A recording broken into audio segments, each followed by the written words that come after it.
keajaiban yang sungguh luar biasa membentuk lafaz Allah saat rudal diluncurkan. Ini adalah bukti kekuasaan dari Allah Azza wa Jalla bahwa tatkala meluncurkan rudal membaca asma-asma Allah, maka rudal itu berlari meluncur dalam keadaan membentuk lafaz Allah Azza wa Jalla. Ini sebenarnya sudah dijelaskan oleh Allah Azza wa Jalla di dalam surat Sof, surat As-Sof, mulai dari ayat 1 ayat ke-5 sampai ayat ke-6. Di dalam surat As-Sof yang artinya adalah barisan. As-Sof artinya adalah barisan perang. Allah Azza wa Jalla menegaskan di dalam ayat yang pertama, A'udzu billahi minasyaitonir rajim. Bismillahirrahmanirrahim. Sabbaha lillahi ma fis samawati wa ma fil ard. Bertasbih kepada Allah segala sesuatu yang ada di langit dan segala sesuatu yang ada di bumi. Coba mari kita renungkan. Segala sesuatu yang ada di langit dan segala sesuatu yang ada di bumi, semuanya bertasbih kepada Allah Azza wa Jalla. Sehingga tidak mengherankan apabila rudal saat diluncurkan membaca asma Allah, maka rudal itu ternyata juga membentuk lafaz Allah. Lafaz Allah disebut lafzul jalalah, lafaz keagungan. Yang namanya membentuk lafaz Allah, maka semua rudal itu akan menghancurkan, meleburkan orang-orang Israel dan sekutunya.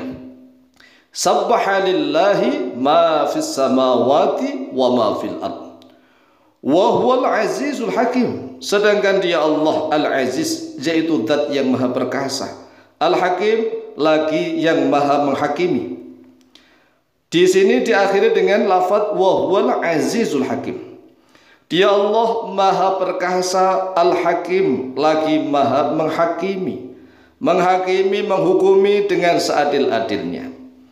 Sedangkan surat Sof ini adalah surat yang menjelaskan tentang barisan perang, tetapi diawali dengan kata sabbaha. Sabbaha artinya telah bertasbih. Sabbaha telah bertasbih lillahi kepada Allah. Ma oleh segala sesuatu fis samawati yang ada di langit, wa ma fil ardi dan oleh segala sesuatu yang ada di bumi. Wa huwal azizul hakim. Sedangkan dia Allah itu yang maha perkasa. Nggak ada yang bisa menandinginya, nggak ada yang bisa mengalahkannya. Lah kalau Israel sombong, tidak pernah dikalahkan katanya, tunggu aja sebentar lagi akan luluh lantak. Wa huwal azizul hakim. Kemudian Allah Azza wa Jalla memperingatkan, ya ayyuhalladzina amanu lima taquluna ma la taf'alun, kabura maqtan indallahi an taqulu ma la taf'alun.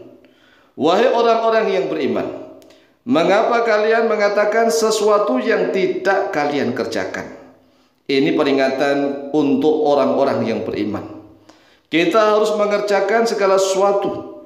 Kemudian segala sesuatu yang kita kerjakan, kita ucapkan. Jangan sampai kita mengatakan segala sesuatu yang tidak pernah kita kerjakan. Kabura maqtan, murka besar indallahi, di sisi Allah. Antaqulu ma la taf'alun, jika kalian mengatakan sesuatu yang tidak kalian kerjakan. Kemudian ayat yang keempat, Allah Azza wa Jalla menegaskan dengan setegas-tegasnya, innallaha yuhibbul ladzina yuqatiluna fi sabili saffan ka'annahum bunyanun marsus. Innallaha, sesungguhnya Allah, yuhibbu, yaitu mencintai oleh dia Allah, alladzina, kepada orang-orang yang yuqatiluna, yang berperang oleh mereka, alladzina fi sabilihi, di dalam jalannya Allah, soffan, dalam keadaan berbaris-baris, bersaf-saf. Jadi Allah Azza wa Jalla mencintai apabila pasukan kaum muslimin itu berbaris bersaf-saf. Ka'annahum bunyanun marsus, seolah-olah mereka bunyanun, yaitu bangunan, marsusun, yang tersusun rapi, yang tidak akan pernah terkalahkan. Wa idh qala Musa liqaumihi ya qaumi lima tu'dhunani wa qad ta'lamuna anni rasulullah ilaikum. Wa idh qala, dan ingatlah tatkala telah berkata Musa oleh Nabiullah Musa, dan Nabi Musa adalah nabinya Bani Israel. Ingat bagaimana Nabi Musa mengatakan liqaumihi kepada kaumnya, yaitu Bani Israel, ya qaumi, wahai kaumku, lima tu'dhunani, mengapa kalian menyakiti aku? Wahai Bani Israel, mengapa kalian menyakiti aku? Kata Nabi Musa. Wa qad ta'lamuna, dan sungguh ta'lamuna, mengetahui oleh kalian, anni Rasulullah ilaikum, bahwa sesungguhnya aku Rasulullah, yaitu utusan Allah, ilaikum, kepada kalian. Kita renungkan di dalam surat Shaf ini, mengapa diawali dengan sabbaha al-musabbihat, mengapa diawali dengan tasbih. Segala sesuatu yang ada di langit dan di bumi semuanya bertasbih kepada Allah, sehingga tatkala rudal diluncurkan, yang meluncurkan membaca kalimah-kalimah Allah, maka rudal itu akan menciptakan, membentuk lafaz Allah. Kemudian ayat ini juga menyinggung tentang perkataan Nabiullah Musa alaihissalam kepada kaumnya, yaitu kepada orang-orang Israel. Ya qaumi lima tu'dhunani wa qad ta'lamu anni Rasulullah ilaikum. Wahai kaumku, mengapa kalian ini menyakiti aku? Sedangkan kalian tahu bahwa sesungguhnya aku ini adalah utusan Allah kepada kalian. Ini adalah ucapan Nabiullah Musa.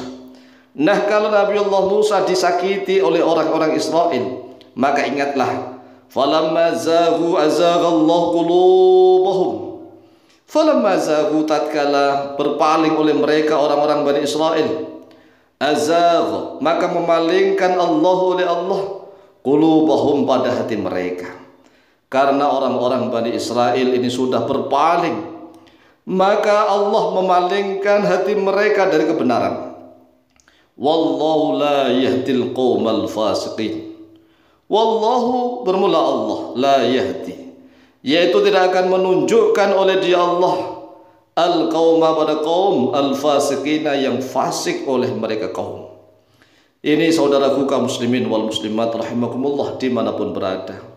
Sebenarnya setiap peluru, bukan hanya rudal, tetapi setiap peluru, setiap granat, setiap rudal, setiap senjata apapun yang dilemparkan ke orang-orang Israel, ke orang-orang yang menjadi sekutunya Israel, asalkan tatkala melemparkan senjata-senjata itu membaca kalimah-kalimah thayyibah, membaca nama-nama Allah, nama-nama Allah, terutama Ismullahi al-A'zam, maka sebenarnya senjata itu akan diparangi oleh para malaikat. Kemudian senjata itu akan mengenai sasaran dengan tepat. Luar biasa. Ini kekuasaan Allah Azza wa Jalla. Tanda-tanda kebesaran Allah sudah mulai ditampakkan satu persatu. Oleh sebab itulah, wahai saudaraku kaum muslimin wal muslimat dimanapun berada, mari bersiap siaga. Bersiap siaga. Kita pun harus senantiasa ikut bersiap siaga. Karena kita ini kan belum tahu apakah perang ini hanya ke sana, ataukah justru saat ini perang ini akan menjalar kemana-mana, ke seluruh dunia. Nah, kalau perangnya menjalar ke seluruh dunia, sedangkan kita tidak mempersiapkan bekal apapun, maka kita akan bisa menjadi korban. Oleh sebab itulah, agar kita tampil menjadi pemenang, maka siapkan segala sesuatunya.